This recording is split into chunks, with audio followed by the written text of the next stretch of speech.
知名音乐人小胖老师原为人去年发生脑溢血，前妻六原琪得知后，带着一对儿女飞往上海帮他加油打气，但他澄清两人现在的关系就是朋友。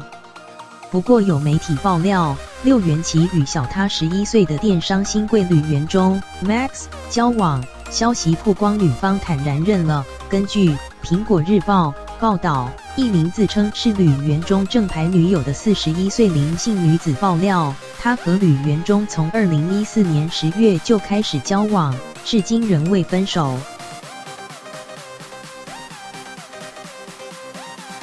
林宇更控诉，林宇表示会讲出来只有2个目的。林宇还说，看到六原琪的儿子发文力挺后，才相信自己遭劈腿的事实，还说我们根本就没有分手，分手还会同居吗？林宇更说自己曾向六原琪对质，但六原琪跟他说林宇无法接受，一度情绪激动到要从住处18楼跳楼，之后是被18岁的儿子救回。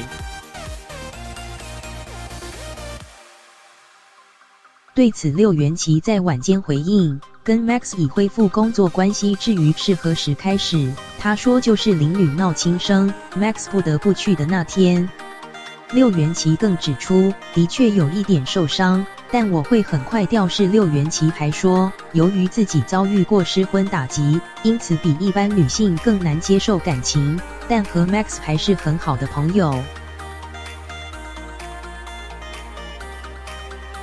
至于 Max 听到六原琪提出的分手决定，也只能表示尊重。